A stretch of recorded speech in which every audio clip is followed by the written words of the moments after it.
So hello and welcome back to another video, and today we're here doing a challenge. So actually a challenge that I've not done in a very long time. So you're probably used to seeing me doing last to first challenges and things like that, but back on MotoGP 18 I used to actually do a no overtakes on lap 1 challenge. So that's what I'm going to give a go today, purely because the AI is too slow at Misano to be able to do a last to first challenge and have it not be about 3 laps long.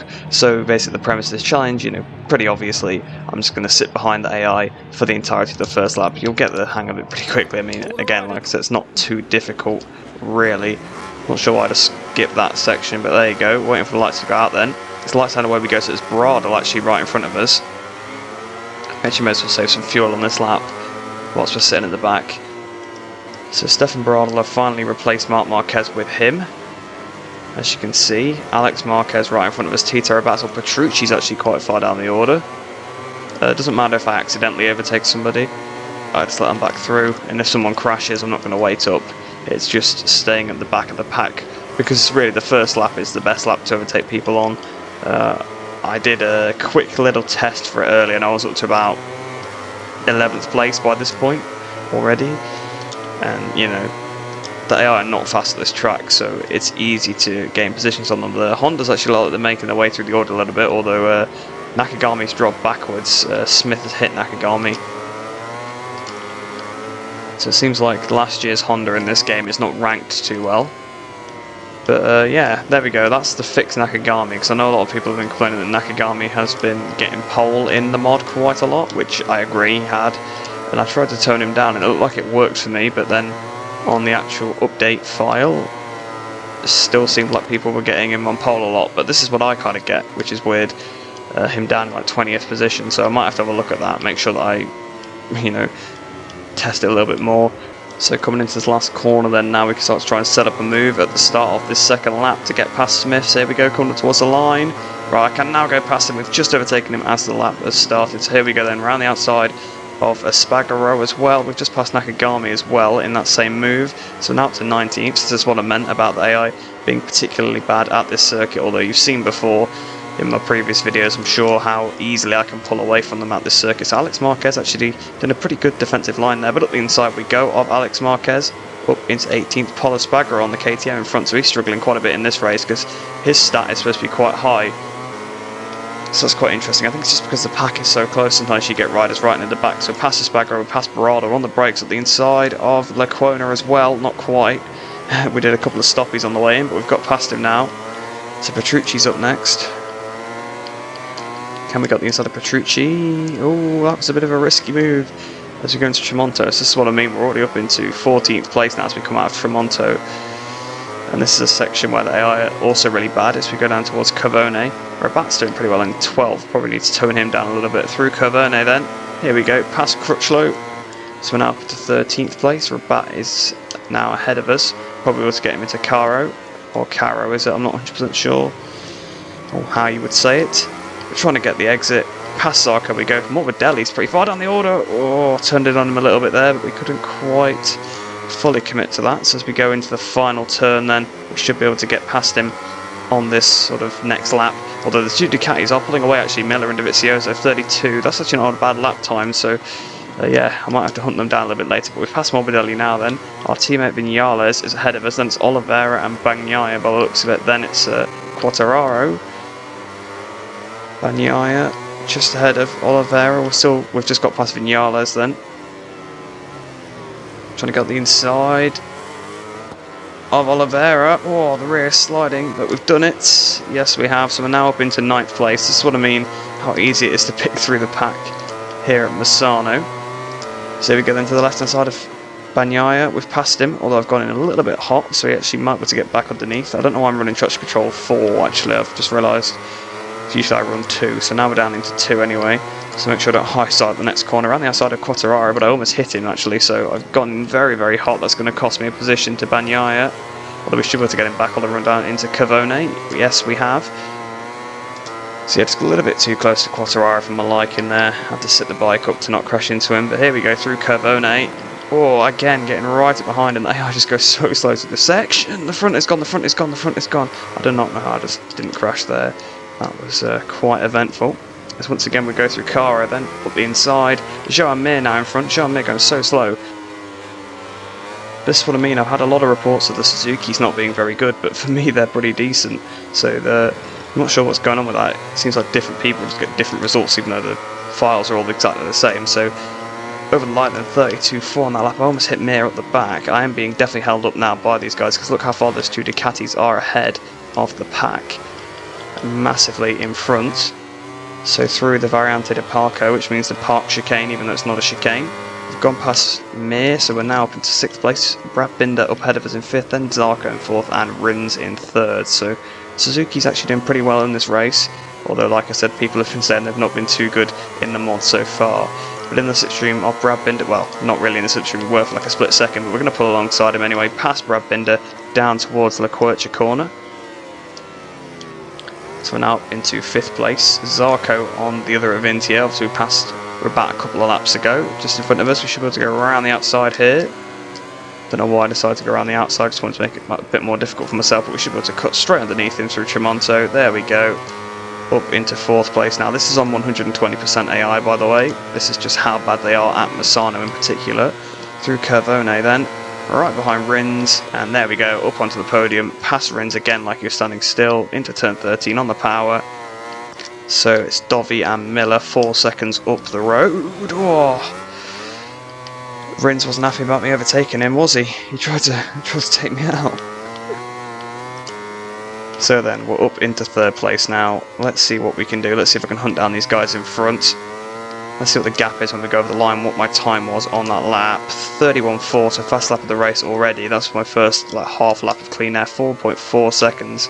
Yeah, that should be fairly achievable. We've got, plenty of laps. I've got 9 laps to go.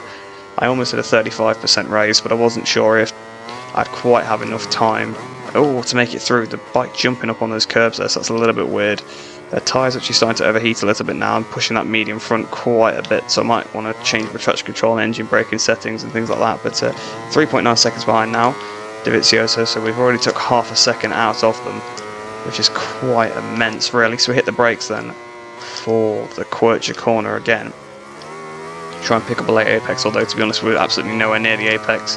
Not that it particularly matters in this game, because this game you just got to pick the bike up and get the power. 3.2 seconds, so we've took 1.2 seconds out of them in this lap alone so far, which is what I meant about how slow they are. This lap will probably be a 1 minute 30 something if I can keep it all together properly, which in itself is not, I mean it's a good lap, don't get me wrong, but it's nothing like world record pace or anything. So I feel really bad for sort of the esports guys playing against AI, because I'm guessing that at every track they're too easy. Even Bruno and Kimi Ring, I bet they're too easy. 2.9 seconds then, so I don't even know what that is off the top of my head. It's not quite 2 seconds, is it? But it's not far off. I think it's 1.3, isn't it? So coming out of here then, down the straight then, what's this? Yeah, 1 minute 30.5, I called that about right, 2.7 seconds, that's a massive chunk taken out, really, isn't it? Because it was it 4.4, so 1.7 seconds taken out in that one lap, so we should be on the back of them fairly shortly. Usually I don't actually show myself gaining in on them, but I just want to show that it's all legit, and that I am just genuinely this much quicker than them at Misano. Misano is definitely the AI's worst track on this game. They used to be really bad at Saxon Ring, which isn't the case anymore. They're pretty good there now. What other tracks did they used to be really bad at? Oh, they're really bad at Motegi on this game as well. It's another one that you can absolutely obliterate them at. Bradl passes Petrucci then, he's into the points. Stefan Bradl up into 15th place. Gone a bit hot into Tremonto, so that is a shame. 1.8 seconds behind, so not quite the amount gained that we gained on the previous lap, I don't think. But to be honest, I'm not really paying attention to the gap that much anyway. I just know if I just ride around the track at a somewhat decent pace, I'll catch them. Return 12, then just got to make sure I don't fold the front, because I almost folded the front at one point in the race already. I think it's when I was behind Mir, was it? I think so. I can't really remember, but I put too much pressure on the brake when I was on the right hand side of the tyre and I overheated it. But there's Dovi right in front of us now. Again, I've also seen people saying that Miller and Dovi aren't quick enough, and here they are, 1-2 in my race, but 30.5 then, so actually pretty similar to the lap before. 1 second behind now, so we should be on the back of them about halfway around this lap then ish, because they're not too bad actually in the last sector, but you gain the most of the time around the rest of the lap in like the first couple of sectors. I think actually last time I did the first here, Miller was near the front, if I remember correctly, on maybe 19, something like that. I'm sure him and, in fact, I think Dovizioso was also near the front. I'm not sure, I might have been playing as Rossi that time as well. Obviously, because Rossi, you know, this is like home track sort of Misano, that's why I'm playing as him. But yeah, I think Miller and Crutchlow had a collision, if I remember correctly, in the last time I did the first here. But right on the back of Dovizioso now, then, as I said, about halfway around the lap at the end of Sector 2. We're a 10th behind, and we're going to be past him already out of Tremonto. Oh no, actually, he's hanging in there a little bit. We're going to have to go side by side. Why is he weaving side to side? That's definitely affected him as we're going to Curvone then, so we've passed him now, up into second position, just because he started weaving for absolutely no reason. As we go into turn 13, I've actually overshot a little bit, so I'm going to give that place back to Dovizioso, because I've gone off the circuit. I know, obviously, I didn't need to, there's no reason in the rules why I'd have to, but there we go, we cut straight back underneath him. It just kind of makes it a bit longer before I overtake Miller, isn't it? Best guessing this lap will be a 31 something, because obviously I've been held up a bit by them and I made that mistake. If you look at the mini-map, none of the other AI are absolutely anywhere near us. Yeah, 31.3, so 8/10 slower than I had been previously, half a second behind Jack Miller then now. We should be able to pass him. We might be able to pass him in this sector actually. Might be able to pass him down towards Rio, because they're really bad through the Variante de Parco. Look. Here we go on the run. In fact, we might be able to get him just before Rio. We're going to have to do it actually on the brakes into Rio. He's not really left much room, but I've still done it anyway. Up the inside, block him off.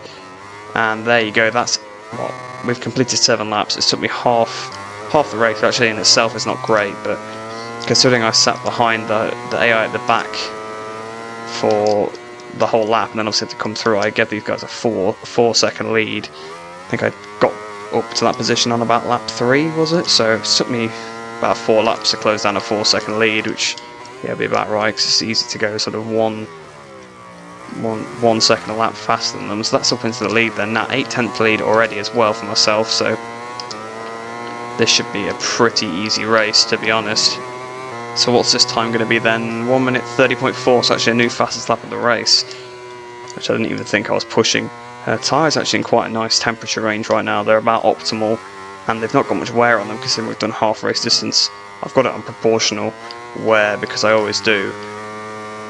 I feel like there's no point having it on realistic wear and then doing a 50% race, because you can just go flat out every lap because your tyres aren't going to wear out in half the race. So what's the gap now then? 2.3 seconds already, so we've absolutely left them behind. And if you see some of the other AI are literally over a sector behind me. Right, so last time I looked at the gap, I was now further in front of them than they were in front of me when I got up into 3rd place. 30.3, so another fastest lap of the race on this lap.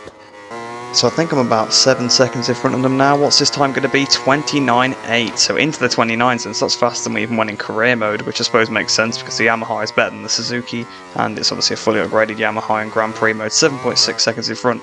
This could be a 10-second job, which would be absolutely unbelievable considering that we came from 4 seconds behind to start with. So coming up towards the line then to start the final lap of the race, 30.7 on that lap. We're now over 10 seconds in the lead, which is absolutely unbelievable. And let's see what the gap actually is to Miller behind in 2nd position. 10.4 seconds, so yeah, we've got it over 10 seconds. We've been running power mode 0 the last couple of laps as well, just to save fuel, even though we save fuel at the beginning of the race. The bikes burn more anyway. I've never used power mode 2 in this race at all, but even using power mode 1, you don't get to the end of the race, which is quite weird, because I thought power mode 2 is max power. Power mode 1 is just your normal setting. You think you'd have enough fuel to go to the end of the race with power mode 1 the entire race, but there you go. And then you got power mode 0, which is your fuel saving setting, but oh well, doesn't really matter. I was only about, wasn't even quite a whole lap under target. Usually I'm like 2 laps under target at some point in the race after start saving. But what is the gap then now? 11.1 seconds, so absolute domination in this race, and you can really take Curvone flat through that if you take the curb like that, which is really unrealistic. Of course, I've turned in way too early for that corner. I don't even know what I'm doing. I've picked up a penalty now as well, which is not ideal. We've got a lap of fuel left. It's giving me a warning about that, even though I've got a sector to go in the race. Although I suppose I would need enough fuel to get back to the pits as well after the race, I guess, but I could easily use power 0 on that lap, so it wouldn't really matter. So through Misano corner then, coming up towards the line, it's been an absolute domination in the no overtakes on lap 1 challenge here at Misano. Look, you can't even see the AI behind me. So then, in the end, winning by 11.4 seconds ahead of Miller in second. Dovizioso actually dropped a bit further behind him in the end, 1.3 seconds back of him. Rins then in 4th place, he's 18.4 seconds behind me. Oliveira actually ended up 5th, so not a bad ride for him, because Zarco and Binder and Mir are all in front of him, weren't they? So, I think... Well, actually, Oliveira might have been in front of Mir. I can't really remember exactly what order they were in when I approached them, but I know he's definitely behind Zarco and Binder, so pretty decent ride there to get that 5th place. Quartararo then ended up in 10th, Quartararo ended up in 9th, Crutchlow in 10th then. Let's see where anybody else is. Lecuona 12th, it's not a bad result. Stefan Bradl actually got 14th, which is a bit better than I thought he would have done, to be fair. 15th for Vinales, that's pretty appalling. 16th for Morbidelli, and the Yamaha's meant to be good at this circuit in real life as well. Polo Spagros down in 18th place, Nakagami's 20th. The 2 Aprilias at the back, that's nothing too unusual about that, to be honest. That's pretty standard than this mod to have the Aprilias at the back, which is pretty realistic to real life. Rabat actually ended up in 19th, so even though he was running 12th early on, he dropped back through the order, which I suppose makes sense. But yeah, that's that race and that's that video, so I hope you have enjoyed that one. I hope the audio again is a little bit better every time. Hopefully it's getting a little bit better and it's improving as I get a bit more comfortable with doing it here. Of course, all the commentary, if you didn't know, I've moved. I did a channel update video about it. I'm living at university now, so that's why the audio quality is probably a little bit different than you used to, and I'm not quite as loud and excited, but hopefully this commentary was still pretty decent regardless of that. But like I said, I hope you did enjoy this video. I hope you enjoyed the rest of your day. Hope you're all staying safe, and I shall see you in the next one.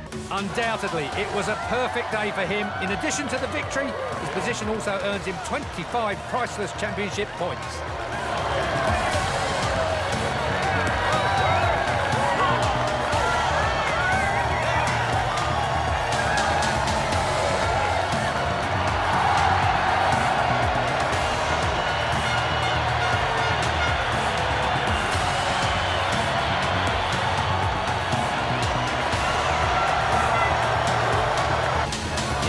For the podium ceremony, it's a weekend where everyone gave their all, but today these riders have shown that they had a little bit extra in the locker. The crowd is going wild, and finally they can enjoy this deserved moment of glory.